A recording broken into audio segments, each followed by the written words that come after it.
আমার কোরআন নিয়ে একটা কোশ্চেন ছিল, যদি অনুমতি দেন। হ্যাঁ, বলেন। কোরআনে তো মাঝে মাঝে কিছু সঠিক ভবিষ্যদ্বাণীও পাওয়া যায়, যেমন সূরা রোমের আয়াত 1 থেকে 3 মনে হয়, যে রোমরা যে একটা আহ, একটা ভবিষ্যৎবাণী আমাকে বলেন, যে ভবিষ্যৎবাণীটা আ সাধারণ মানুষ এমনিতে বুঝতে পারত না। কিন্তু শুধুমাত্র কোরআন থেকে এটা জানা গেছে। এই যে অমুককে যুদ্ধে হারাবে, তমুককে যুদ্ধে হারাবে এগুলো তো অনেক দেশে অনেকভাবে বলা হয়েছে। অনেক ধর্মগ্রন্থতেই এই ধরনের কাহিনী বলা আছে যে একদিন অমুকরা অমুক দেশকে হারাবে। এটা তো সব জায়গাতেই বলা হয়েছে। এরকমের না। এমন একটা জিনিস বলেন, ভাষা কথা না। এমন একটা জিনিস বলেন যে জিনিসটা স্পেসিফাই করে বলেন যে এই আয়াতে এই জিনিসটা বলা হয়েছে, এটা পরবর্তীতে ঘটেছে। আমি তো দেখেছি কোরআনে যেই বার্তাগুলা বলা আছে অনেকগুলাই ভুল প্রমাণিত হয়েছে। কিন্তু ভাই অনেক বিজ্ঞানময় আয়াতও তো রয়েছে, যেটা শুনি একটা মুমিনদের কাছ একটা থেকে। উদাহরণ দেন যেই বিজ্ঞানটা এর আগে কেউ জানতো না, কোরআনেই ১ম বার বলা হয়েছে। এমন একটা উদাহরণ দেন যেটা কোরআনে স্পষ্টভাবে আছে, কোনো ভাষা কথা না। মানে ধরেন যে আ আ আপনি আপনি কি বুঝেছেন ওই কোরআনের আয়াতটা থেকে আপনি কি বুঝেছেন সেটা না। মানে হয়তো এখানে কলা বলা আছে, আপনি কলা থেকে বিগ ব্যাং বুঝে ফেলছেন। হ্যাঁ? এটা আপনার বুঝ। আপনার বুঝটা আমি বুঝতে চাচ্ছি না। কোরআনে স্পেসিফাই করে বলা আছে এরকম একটা জিনিস আমাকে দেখান তো একটু তাহলে। ভাইয়া একটু সময় লাগবে, আমাকে 1 মিনিট দিতে পারবেন? ১ মিনিট কেন? অনেক মিনিট দিতে পারবো। কিন্তু দেখায় যেতে হবে। আর যদি দেখাতে না পারেন তাহলে কি হবে সেটা আগে একটু বলে নেন। যদি এমন কিছু দেখাতে না পারেন তাহলে কি হবে সেটা আগে একটু বলেন। তারপর আপনাকে আমি ১ মিনিট না ৫ মিনিট দিচ্ছি। ভাইয়া আপনি বলেন। হ্যাঁ। তাহলে আপনি বলবেন যে এই যে আ এই কোরআনের ভিতরে যে বিজ্ঞান এগুলা যে আপনারা বলেন, এগুলো অত্যন্ত নোংরা কথা বলেন, বাজে কথা বলেন, মিথ্যা কথা বলেন, বানায় বলেন। এগুলো আপনি স্বীকার করে যাবেন। ঠিক আছে? যদি দেখাতে না পারেন। ঠিক আছে? হয়তো ভাই আজ দেখাতে পারবো না, কিন্তু মানে খুঁজলে হয়তো পাওয়া যাবে। না, আপনারই দেখাতে হবে তো। আপনি না দেখাতে পারলে আরেকজন যে দেখাচ্ছে সেটার সত্যতা কতটুকু সেটা আপনি কিভাবে বুঝলেন? আপনি যাচাই করেন নাই? আরেকজন দেখাতে পারবে, সে দেখাতে পারবে সেটা তো আপনার কোনো কথা না। এটা তার কথা। তার আসতে হবে সেটা নিয়ে কথা বলতে হলে। আপনি দেখাতে পারবেন কিনা? আপনার সাথে তো আমি কথা বলছি। আরেকজনের সাথে তো কথা বলছি না, তাই না? জি ভাইয়া, একটু সময়, 1 সেকেন্ড। না, আপনি এটা আগে বলেন। ১ মিনিট তো দিচ্ছি আপনাকে। কিন্তু আগে একটু বলে নিন যে আপনি যদি এটা দেখাতে না পারেন তাহলে আপনি এখানে বলবেন, সবার সামনে বলবেন যে কোরআনের ভিতরে কোনো বৈজ্ঞানিক কথাবার্তা, কোনো ভবিষ্যৎবাণী নাই। এগুলা আমি এসে মিথ্যা কথা বলেছি, বানিয়ে বলেছি আমার ধর্মকে মানে সত্য প্রমাণ করার জন্য ইচ্ছাকৃতভাবে মিথ্যা কথা বলেছি। এই কথাটা আপনি স্বীকার করে যাবেন যদি দেখাতে না পারেন। ঠিক আছে? ভবঘুরে ভাইয়া বলেন। সূরা ১১ র আয়াত না, ৬৭। আগে এটা বলে নেন যে আপনি আ এই কাজটা করবেন যদি দেখাতে না পারেন তখন। ঠিক আছে? এটা তো ভাই মুশকিল হয়ে যায় একটু। কেন মুশকিল হয়ে যায় কেন? আ আপনি যদি দেখাতে না পারেন তাহলে তো আপনি দেখাতে পারছেন না। বা আপনার কি সেই কনফিডেন্স টা নাই যে আপনি দেখাতে পারবেন কি পারবেন না? আ আত্মবিশ্বাস নাই? দেখাতে মানে আপনি নিজেই জানেন যে এটা দেখাইতে আপনি পারবেন না। এই কারণে গাইগুই করতেছেন। আ কোরআন আহ ভাই আমি মানে তো ভাই আপনার কোরআন ওটা তো দেখবোই তো। কোরআনের আয়াতটা দেখবো এবং আপনি কি বিজ্ঞান আছে সেটাও আমি দেখব তো। অসুবিধা নেই। আমি দেখব তো, অসুবিধা নেই। আপনি কোরআনের আয়াত বলবেন, আমরা বের করব, খুঁজে দেখব কি আছে। কোন সমস্যা নেই। কিন্তু আপনি যদি কোরআনে এরকম কোন বৈজ্ঞানিক তথ্য দেখাতে না পারেন, তখন কি হবে সেটা একটু বলে তারপরে আপনি দেখান। বলেন যে আপনি যদি দেখাতে না পারেন তাহলে বলবেন যে কোরআন নিয়ে আমি আসলে মিথ্যা কথা বলছি, বানায় বলছি। ইসলামকে জেতাবার জন্য আমি বানায় কথা বলছি। এটা আপনি স্বীকার করবেন। ঠিক আছে? সেক্ষেত্রে ভাই একটা জিনিস প্রমাণ হবে যে কোরআন বিজ্ঞানের বিষয় না, হেদায়েতের বিষয়ে কথা বলে। তাহলে তো আপনি বিজ্ঞানের বিষয় নিয়ে আসলেন কেন তাহলে? যে আপনি যখন দেখবেন যে মানে হচ্ছে না আপনার মানে আপনি যেই কাজটা করতে আসছিলেন, যে চালাকিটা করতে আসছিলেন সেটা ফুলফিল হচ্ছে না। তখন আবার বলবেন যে, "না। কোরআন তো বিজ্ঞানের বই না। কোরআন তো হেদায়েতের বই ভাই। এ কোরআনের ভিতরে বিজ্ঞান নাই তো ভাই। বিজ্ঞানের দরকারও নেই।" মানে আগেই চালাকি, আগেই মানে রাস্তা তৈরি করে রাখছেন পালানোর। মানে পেছনের দরজা আগেই খুইলা রাখছেন যে এই ধরা খাইলে এদিক দিয়ে পালামু। ভাই এটারে কি বলে জানেন ভাই? বাবুঘরে ভাই এটারে বলে পিছনের দরজাটা আগে থেকে রেডি করে রাখা। যে যদি ধরা খাই তাহলে এদিক দিয়ে দৌড় দিমু। হুম, বুঝতে পেরেছেন ভাই? বাবুঘরে ভাই আপনার তো কথা শুনে মনে হচ্ছে না আপনার সেই কনফিডেন্স আছে। আলোচনা না করার ভাই মতো আছে। কনফিডেন্স আপনার নাই। তাহলে আপনি পেছনের দরজা আগেই খুলে রাখতেছেন কেন? যদি আপনি দেখাইতে না পারেন তখন আপনি আবার বলবেন, "না ভাই, কোরআন তো বিজ্ঞানের বই না।" যখন দেখা দেখা যাবে সব দিক থেকে ধরা, কোরআনের ভিতরে উদ্ভট অযৌক্তিক কথাবার্তা বলা আছে। আমি দেখাবো, অবশ্যই দেখাবো আপনাকে। তখন আপনি বলবেন, "না ভাই, কোরআনকে তো বিজ্ঞান খুঁজলে হবে না। কোরআনে তো বিজ্ঞান খুঁজলে হবে না। কোরআন তো হচ্ছে বিজ্ঞানের বই না। কোরআন হচ্ছে হেদায়েতের বই।" মানে চামবাজিটা আগেই ঠিক করে রাখছেন। ওই সময় কি চামবাজিটা করবেন, কি চাপাবাজিটা করবেন, কি তেনাবাজিটা করবেন, কি গোঁজামিলটা দিবেন এটা আগে থেকে ঠিক করে রাখছেন নাকি? না ভাই সেরকম কিছু ভেবে তো আসেনি। মানে হঠাৎই প্রবেশ করা। কিন্তু আমার তো মনে হচ্ছে যে আপনি তো আগে থেকে আপনি তো এখনো আলোচনাতে যাই নাই। আপনি হয়তো আপনার কাছে যদি এরকম শক্তিশালী প্রমাণ থাকে, তাহলে আমি অবশ্যই মেনে নিব। যদি যুক্তি দিয়ে দেখাতে পারেন আমাকে অবশ্যই মেনে নেব। কিন্তু আপনার কথা শুনে মনে হচ্ছে আপনি আগে দেখানোর চেষ্টা করবেন। যেই দেখবেন ফাইসা গেছেন, তখন কি করবেন? না ভাই কোরআন তো হচ্ছে গিয়ে হেদায়েতের বই। এটা তো বিজ্ঞানের বই না ভাই। এই যে চালাকিটা আপনি করবেন আগে থেকে ঠিক করে রাখছেন আপনি। না ভাইয়া মানে এরকম কিছু ঠিক করিনি। প্রমাণ দেওয়ার জন্যই এই তো যে আসলাম। এইমাত্র তো আপনি বললেন, এইমাত্র বললেন যে যদি প্রমাণ করতে না পারি, বিজ্ঞান আছে প্রমাণ করতে না পারি, তাইলে প্রমাণ হবে যে কোরআন তো হিদায়াতের বই। এই কথাটার দ্বারাই তো এটাই তো মিন করে যে আপনি আগে থেকে পিছনের রাস্তা মানে ঠিক করে রাখছেন যে এই জায়গায় ধরা খাইলে ওদিক দিয়ে পলামু। এইটাকেই তো বলে পেছনের রাস্তা ঠিক করে রাখা। হ্যাঁ? ব্যাকডোর ওপেন করে রাখছেন আপনি। যে এদিক দিয়ে চেষ্টা করব ঢুকতে কিন্তু যদি ধরাটা খাই, পুলিশে যদি ধরে ফেলে, তখন এই পিছনের রাস্তাটা খুইলা রাখলাম এদিক দিয়ে দৌড় দিমু।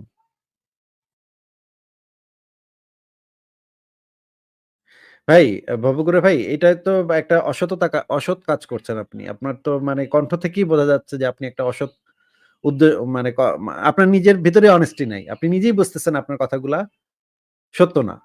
নিজেই জানেন আপনি। না ভাইয়া সত্যই। আপনি নিজে জানেন দেখেই তো আপনি এটা বললেন। যে যদি এটা প্রমাণ হয় আপনি এটাও বলছেন না যে আপনাকে আমি বললাম যদি আপনি কোরআন থেকে বিজ্ঞান দেখাতে না পারেন তখন কি করতে হবে আপনার সেটা বলে দিলাম। তখন আপনি বললেন যে, "না এটা আপনি বলবেন না। কারণ আপনার ভিতরে সেই কনফিডেন্স টা নাই যে কোরআনের ভিতরে কোন ধরনের বৈজ্ঞানিক তথ্য আছে।" কোরআনের ভিতরে কিভাবে থাকবে? কোরআন তো একটা আ আরব দস্যুর লিখিত যে হচ্ছে ধর্ষণকারী যে হচ্ছে শিশু ধর্ষণ করছে, যে হচ্ছে গনিমতের মাল নিয়ে ভোগ করছে, মেয়েদেরকে তুলে এনে ভোগ করছে। এরকমের একজন দস্যু সর্দারের লিখিত একটা বই। এটার ভিতরে বিজ্ঞান কিভাবে থাকবে? ওই বেটা তো মানে অশিক্ষিত মূর্খ ছিল। আপনি নিজেও জানেন যে সেটার ভিতরে কোন ধরনের এই ধরনের কোন কথাই নাই। এই কারণেই আপনি আগে থেকে রাস্তা তৈরি করে রাখছেন। যে কিভাবে পিছলাবেন। নাকি ভাই? তাহলে ভাই বর্বর হলে এত বিরাট একটা জ্ঞানী বই কিভাবে লিখলো? জ্ঞানী বই কোথায়? এর থেকে অনেক জ্ঞানী বই তো হোমার লিখেছে। মহাকবি হোমার তো ২ টা মহাকাব্য লিখেছে 'ইলিয়াড' 'ওডিসি'। আর এটার জ্ঞানী বই কোথায়? এটার ভিতরে তো আছে অমুসলিমরা নিকৃষ্ট জীব, ওদেরকে মাইরা ফেলা, কাইট্টা ফেলা, গনিমতের মাল বানা, মানে ওদেরকে তুলে নিয়ে আয়, ওদেরকে যেখানেই পাও হত্যা করো, ওত পেতে বসে থাকো। আর নিজের কিছু প্রশংসা। আল্লাহ নিজের প্রশংসায় নিজেই পঞ্চমুখ। সারাক্ষণ নিজের প্রশংসা করতেছে। আমি এইটা, আমি সেইটা, আমি দয়ালু, আমি করুণাময়। মানে পাতায় নিজের প্রশংসা। এই কি রে ভাই? তুই কি মানে মানে নিজের প্রশংসা কেউ এইভাবে নিজের করতে পারে? এটা তো ভাই মানে একটা ব্যাপার। এত স্রষ্টা তো প্রশংসা কেউ করতেই পারে নিজের প্রশংসা। কেন করতে পারে? কে বলছে আপনারে করতে পারে? আপনাকে অন্যান্য ধর্মেও তো নিজের প্রশংসা নিজেও করেছে। মানে অন্য ধর্ম করেছে দেখে আপনার ধর্মেও করতে হবে। মানে মনে করেন আমি নিজের প্রশংসা করতেছি। আমি করুণাময়, আমি দয়ালু, আমি এটা, সেটা। এগুলা কেমন কথা? এগুলা কি উদ্ভট কথা?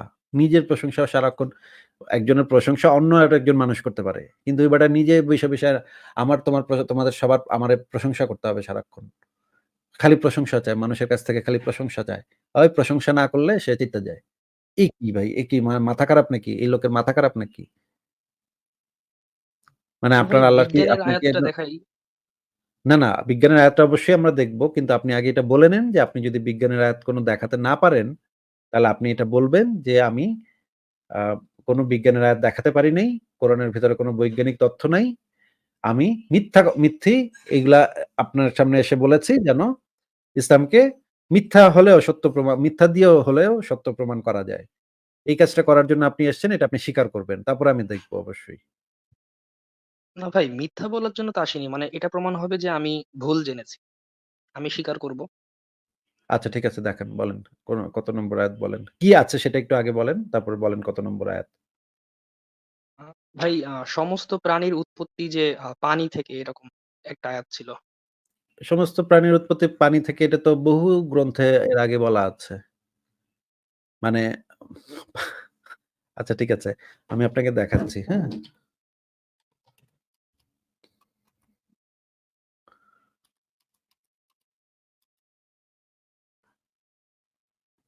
আ ১ম এ আমরা দেখি যে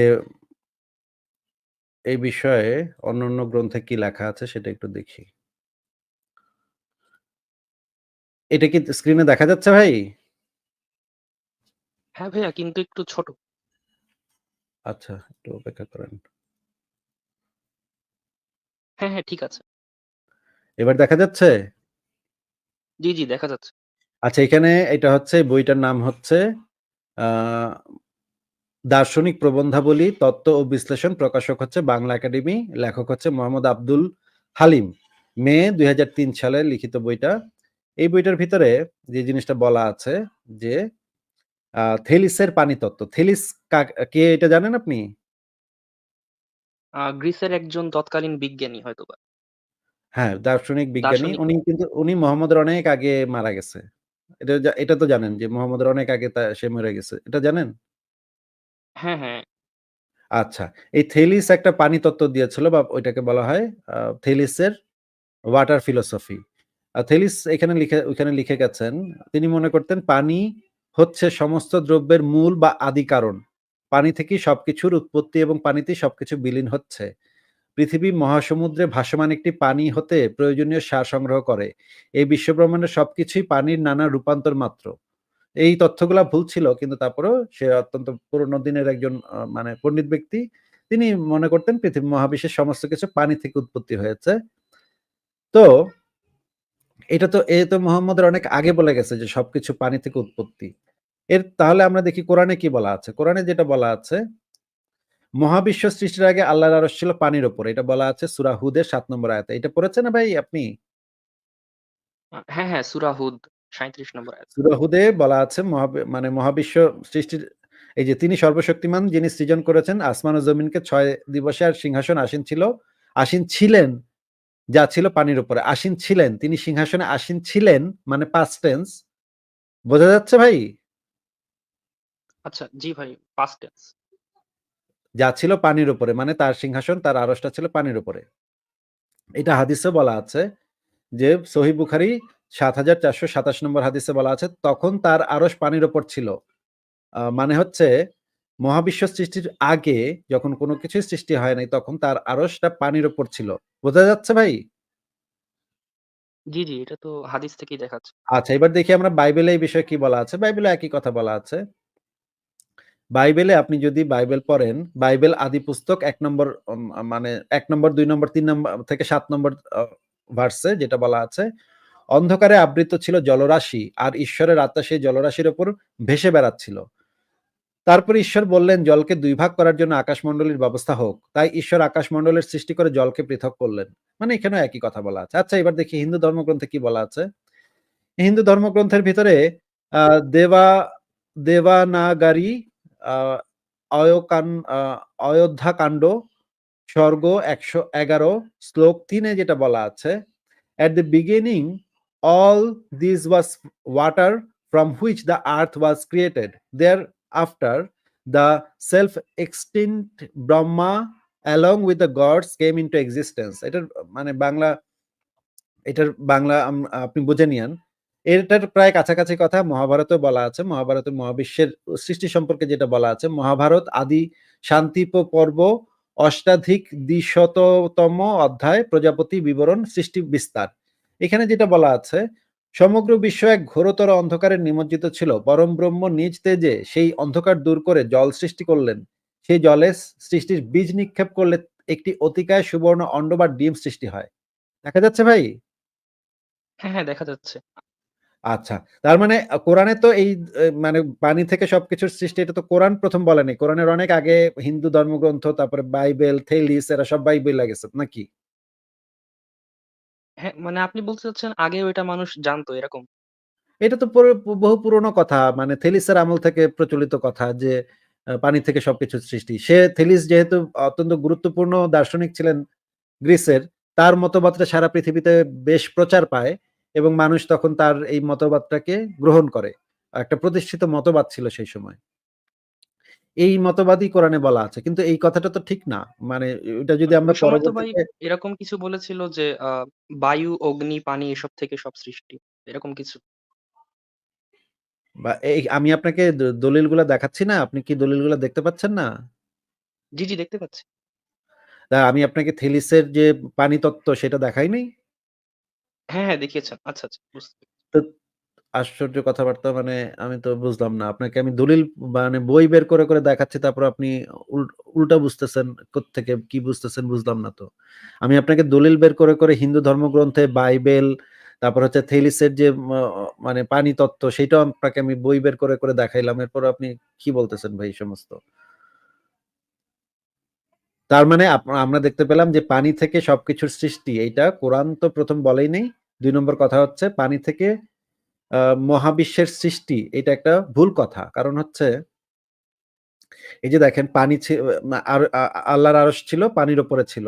তার মানে মহাবিশ্ব সৃষ্টির আগে পানি সৃষ্টি হইছে নাকি? এখান থেকে বলেন তো ভালো এটাই করে। বোঝা যাচ্ছে। তাহলে মহাবিশ্ব সৃষ্টির আগে পানি কিভাবে তৈরি হয়? যখন অক্সিজেন, হাইড্রোজেন তৈরি হয় নাই। মহাবিশ্বের উৎপত্তির সময় তো হাইড্রোজেন, হিলিয়াম এগুলা তৈরি হইছে। এরপরে অন্যান্য মৌলিক পদার্থগুলা তৈরি হইছে। যখন অক্সিজেন, হাইড্রোজেন, অক্সিজেন কিছুই তৈরি হয় নাই, তখন পানি কোত্থেকে আসলো ভাই?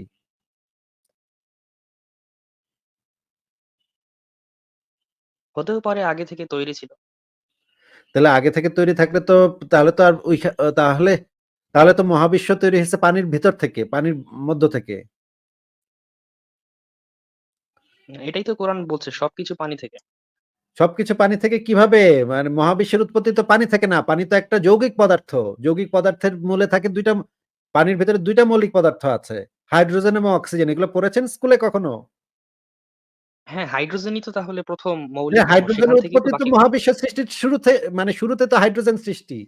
মহাবিশ্ব সৃষ্টির মহাবিশ্বের উদ্ভবের শুরুতে হাইড্রোজেনের সৃষ্টি। তাহলে হাইড্রোজেনই যেখানে নাই, তৈরি হয় নাই সেখানে কিভাবে পানি আসবে কোত্থেকে?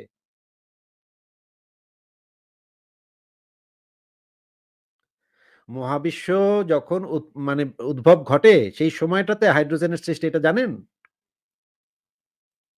জি, জি, জানি। তাহলে মহাবিশ্ব সৃষ্টির আগে পানি কোত্থেকে আসবে? আশ্চর্য!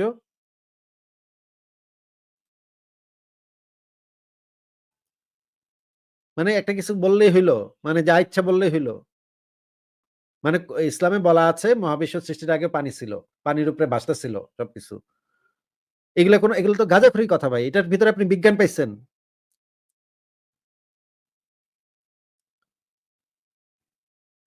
বলেন এটার ভিতরে বিজ্ঞান খুঁজে পেয়েছেন আপনি নাকি? আ হয়তো ভাই এটাই পাইনি কিন্তু অন্য একটা আয়াতে পেতেও পারি। না এই যে আয়াতটা নিয়ে কথা বলছেন সেই আয়াতটা নিয়ে কথা বলেন। এখানে তো ভাই ক্লিয়ার যে মানে এর আগেও মানুষেরা হয়তোবা এটা জানতো। আ যেটা বোঝা যাচ্ছে আরকি দলিল দেখে। তো এর আগে থেকে মানুষ জানতো যে মানে এগুলা তো নানা ধরনের কল্পকাহিনীও ছিল। এই যে হিন্দু ধর্মে যেগুলা বলা আছে সেগুলো তো কল্পকাহিনী, জাস্ট কল্পকাহিনী। আর বাইবেলে যেটা বলা আছে সেটাও তো কল্পকাহিনী। কিন্তু বাইবেলের কথা এবং ইসলামের কথা তো একই। এই যে বাইবেলেও যেটা বলা আছে ঈশ্বরের আত্মা সেই জলরাশির উপর দিয়ে ভেসে বেড়াচ্ছিল। কোরআনেও বলা আছে যে তার সিংহাসন আসীন ছিল তিনি সিংহাসনে আসীন ছিলেন যা ছিল পানির উপরে। মানে এক্সাক্টলি সিমিলার কথা। নাকি? মোটামুটি একই কথা। এবং হিন্দু ধর্মেও একই কথা বলা। এই যে পরম ব্রহ্ম নিজ তেজে সেই অন্ধকার দূর করে জল সৃষ্টি করলেন। সেই জলে সৃষ্টির বীজ নিক্ষেপ করলে একটি অতিকায় সুবর্ণ অণ্ড বা ডিম সৃষ্টি হয়। সেই অন্ডের মধ্যে পরম ব্রহ্ম স্বয়ং প্রবেশ করলেন। তারপর অন্ড ২ ভাগে বিভক্ত হয়। এই যে মানে কথা তো একই। কিন্তু এই কথাগুলো একটাও তো মানে কোন বিজ্ঞানের সাথে কোন মিল নেই। এগুলো তো প্রাচীনকালের আজগুবি সমস্ত গাঁজাখড়ি আজগুবি কথাবার্তা। এগুলো পড়লেই তো বোঝা যায় যে এগুলো প্রাচীনকালের মানে যারা একটু মূর্খ ছিল, যাদের এই জ্ঞানগুলা ছিল না তারা এই সমস্ত বানায়, বানায় লিখছে। এগুলো তো পড়লেই বোঝা যাচ্ছে। বলেন এটার ভিতরে আপনি বিজ্ঞান খুঁজে পাচ্ছেন? এটা বৈজ্ঞানিক কথা। এটা বৈজ্ঞানিক তত্ত্ব। মহাবিশ্ব সৃষ্টির আগে আল্লাহর আরশ ছিল পানির উপরে। তিনি সিংহাসনে বইসেছিলেন পানির উপরে। এটার ভিতরে আপনি বিজ্ঞান পাইছেন। সিরিয়াসলি।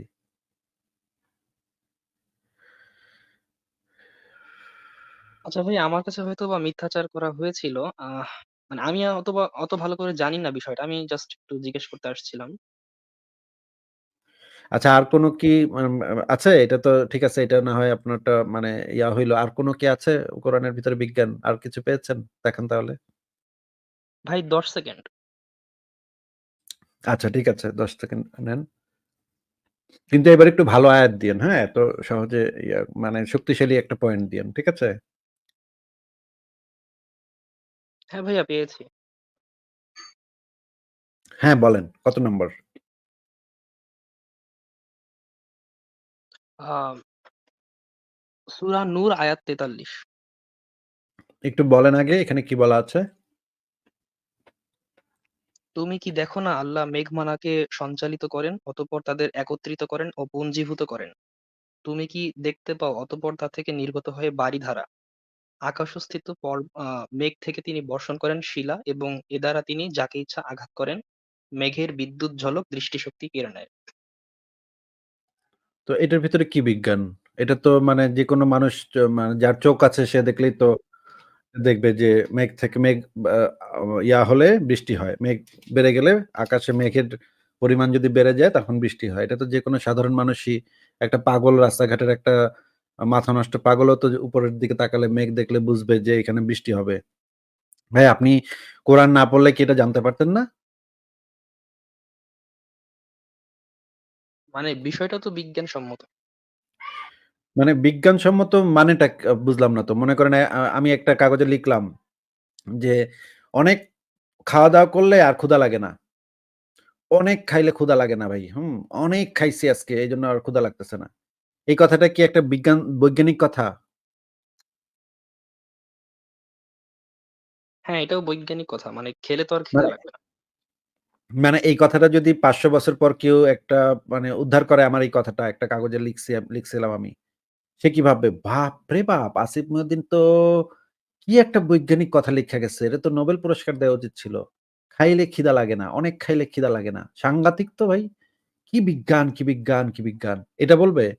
বা ধরেন আমি ঘুমাইলে চোখে দেখি না। আমি লিখলাম একটা কাগজে আমি ঘুমাইলে চোখে দেখি না। হ্যাঁ? খালি স্বপ্ন দেখি মাঝে, মাঝে কিন্তু ঘুমাইলে আর চোখে দেখন যায় না। এই কথাটা তো যেকোনো একজন পাগলেও বুঝে নাকি? ভবঘুরে ভাই? আ হ্যাঁ, বুঝে অনেকে। খাইলে ক্ষুধা লাগে না, ঘুমাইলে চক্ষে দেখি না। এই কথাটা জানার জন্য তো আমার আল্লাহর কাছ থেকে আয়াতের দরকার নেই। আয়াতের দরকার আছে এটার জন্য?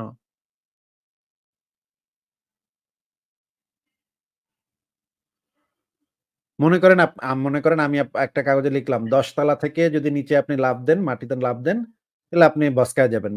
মইরা যাওয়ার সম্ভাবনা সমূহ। ১০ তালা থেকে লাফ দিলে নির্ঘাত মরবেন। এই কথাটা যদি আমি একটা কাগজে লিখি এটা কি বিজ্ঞানের কথা? এটা মানুষ আগে জানত না? এটা আল্লাহ পাকের হ্যাঁ, বলতে হবে? এটা আল্লাহ পাকের বলতে হবে যে তুই ১০ তলা থেকে লাফ দিলে তুই মরবি। এটা কি ভাই মানে অদ্ভুত তো অদ্ভুত তো কথাবার্তা। আকাশে মেঘ হইলে বৃষ্টি হয়। এর তো ভাই মোহাম্মদের বাপের জন্মের ১৪,০০০ বছর আগের থেকে মানুষ জানে। আকাশের দিকে যে তাকাইছে, যে কয়েকবার তাকাইছে সেই জানে যে বেশি মেঘ হইলে কালো রঙের মেঘ হইলে বৃষ্টি হবে। এবং মাঝে, মাঝে বিদ্যুৎও চমকাবে। বৃষ্টির সময় তারা দেখছে বিদ্যুৎ চমকাইতে। তারা হাজার, হাজার মানুষ লক্ষ, লক্ষ সারা পৃথিবীর সব মানুষ এটা জানে। যারা হচ্ছে আকাশের দিকে ২-৪ বার তাকাইছে তারাই জানে। এটা কোরআনের বৈজ্ঞানিক মিরাকল। ভাই সিরিয়াসলি আপনি কোন ক্লাসে পড়েন বলেন তো ভবে ঘুরে? আপনি কি স্কুলে পড়েন নাকি চলে গেছে? দেখেন মানে, মানে কি এটা? মানে এটা কোনো এত মানুষ এত হয়, এত মানে আচ্ছা এই ছেলের জন্য এইটাই আমার কাছে আমার বলার আছে দেখেন। লক্ষ্মী সোনা জাদুর কণা টুনটুনি ঝুনঝুনি। মানে অদ্ভুত ব্যাপার, অদ্ভুত ব্যাপার। অদ্ভুত ব্যাপার যে মেঘ হয়, আকাশে মেঘ হয়, ২ টা মেঘ আবার ঘষাঘষি লাগে। তখন আবার বৃষ্টি হয়, আবার ওই বিদ্যুৎ চমকায়। এটা কোরআনে লেখা আছে, এটা একটা বৈজ্ঞানিক তথ্য। সিরিয়াসলি আপনারা চিন্তা করছেন মানুষ কতটা উজবুক হইলে মানে কিছু বলার নাই, কিচ্ছু বলার নাই। ধর্ম মাত্রই যে নির্বুদ্ধিতা সেটার একটা জ্বলন্ত প্রমাণ।